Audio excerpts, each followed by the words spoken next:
please. Yeah, what's the problem, sir? We just drove down our farm track. Yeah. Come across a Range Rover with 3 people in it. Yeah. Yeah, 2 here, but they're dead. I don't know what's happening. Blood in the motor all over them. It's just White House Farm, Reddington. White House Farm, Reddington. Appears to have been shot. Staring at 3 dead bodies, blasted to pieces inside a Range Rover, Peter Fearbold was unaware he'd stumbled upon the most notorious crime scene in British history. The Essex boys' murders have capitalised thousands of internet sleuths for decades, but now those who lived through the infamous gangland hit have revealed what they believe really happened and thrown up fresh riddles in the mysterious case. From questions about the blood splatter to claims the victims' bodies had frozen and a shocking police blackout. The 30-year-old massacre has lingered long in the minds of locals in sleepy Reddington, even if they are desperate to forget. When Peter and his gamekeeper Ken Jiggins found the blue Range Rover on December the 6th, 1995, while headed out to feed his farm's 800 pheasants ahead of a game shoot, they presumed the 3 men inside had fallen asleep. They were parked in front of us, so my friend got out to ask them to move, but they weren't going to move because they'd been shot. Peter, 74, says, "That's how we found them.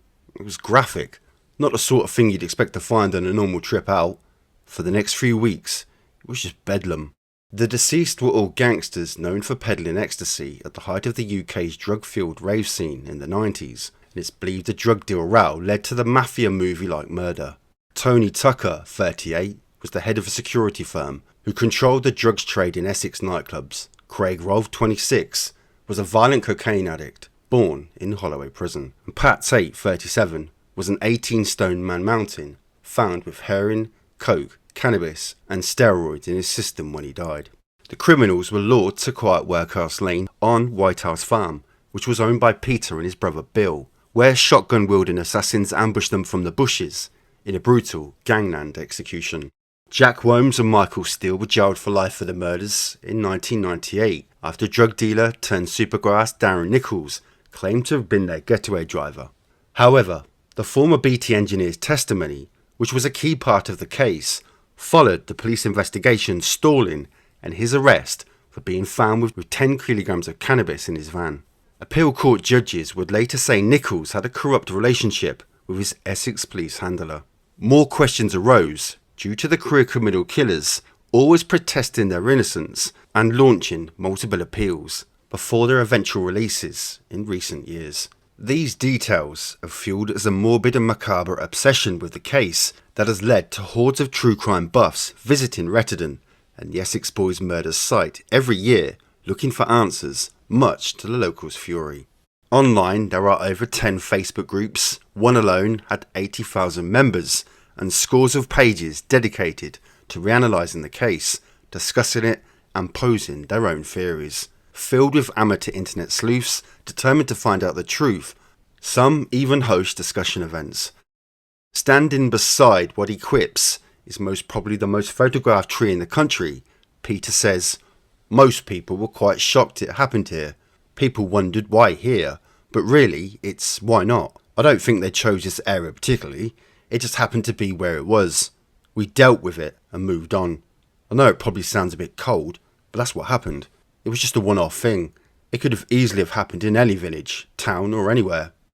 While residents are desperate to move on, the Essex Boys murders have left an indelible stain on peaceful Reddington, and on the crisp snowy mornings the bodies were found, many were terrified.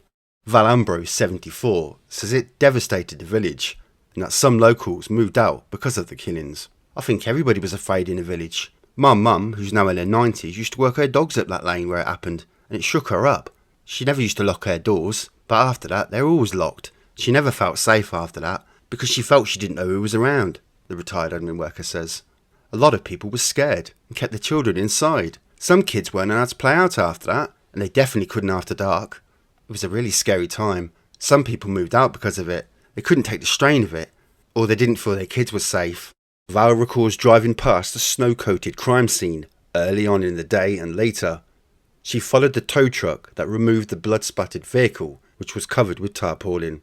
Val recalls, "You could only see the side of the wheels on the back of the truck, so nobody knew anything about it. Police wouldn't tell anyone in the area what happened. It was only stories in the newspapers and seeing things on the TV that helped us understand it was a gang assassination.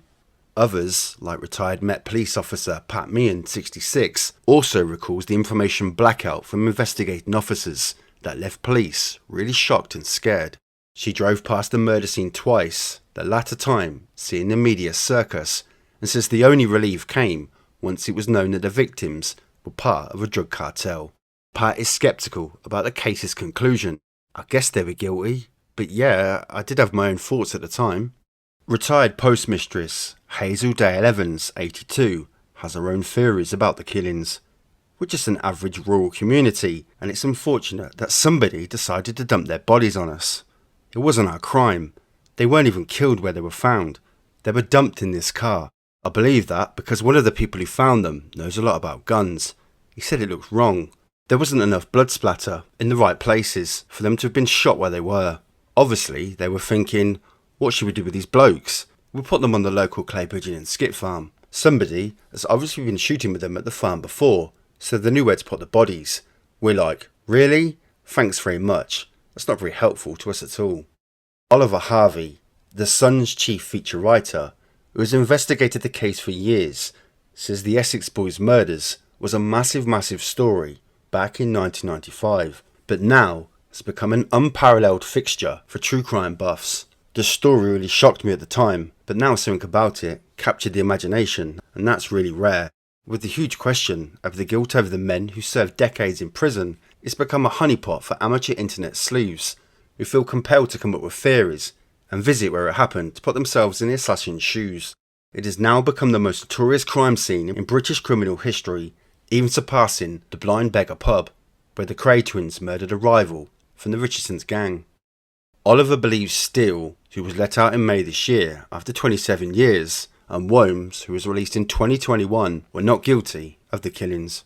He adds, despite at least 13 feature films and many documentaries and books being spawned out of this story, the case still has got a hold on people. It has an intriguing mixture of organised crime, drugs, ultra-violence, and a contentious case, all set in a quiet Essex village. It fascinated people back in 1995, and it's still fascinating them now. Hazel claims the bodies were frozen solid upon discovery and had to be taken to Woodham to be defrosted so that they could be examined. She pities the families of the deceased and adds, at least they were put somewhere they could be identified and dealt with, rather than in pieces in a wood or something. That's about the best thing I can think about it, really. But I mean, you deal with crime at your own peril. Walking around the sleepy village of Retterdon, it's peaceful and verdant, with the autumn blush leaves. The only disturbance is the pitter-patter noise of clay pigeon shooting that fills the air and speeding cars. Faced with a constant dream of dark tourists desperate to visit the scene of the crime, the murders can prove a cagey topic with locals. I'm bloody fed up with it, one gentleman furiously yells before slamming the door shut. Retired photographer Tracy Gomez, 61, is glad Retterdon's dark history lurks on a country lane rather than inside the village itself, as she fears some may have used it for financial gain. Some people would see it like a tourist attraction, she says. I'm glad it's just a country lane. There's a lot of fly tipping there, rather than a visible landmark, because people with macabre interests would go, I want to visit that place to see where it all happened. It's annoying enough that it comes up when you Google Retterdon. The case was the biggest news in the country back in 1995, and spawned at least 13 films, countless documentaries, and several books. Instead of the murders, locals wish outsiders would focus on the charming church, thriving cricket club, stunning nature walks, and the Living Memory Memorial, a 25-acre tribute to fallen military and emergency services, honouring more than 20,000 people. The killings were an unfortunate blight on Retterdon, but people like Peter are desperately trying to change that by running the Living Memory Memorial on the murder site. It's been running since 2008 and features more than 20,000 names of deceased military personnel dating back to World War II, featuring the names, photos and stories of veterans. They also honour fallen emergency services which served in the forces on the former cornfield and regularly attract school trips and ex-military who find the area peaceful. It's a living museum, so it will always be growing, Peter says, alongside his proud ex-RAF wife Fran, 70. This is what we want Retterdon to be known for, not the Essex boys' murders. We're trying to change the village perception and give it a positive spin, and we're well on the way to doing that. From the feedback we get, we're gradually getting to a point where Redefining is remembered now, and it will live on long after us. We just wanted to get back to normal, really. It was an inconvenience as much as anything.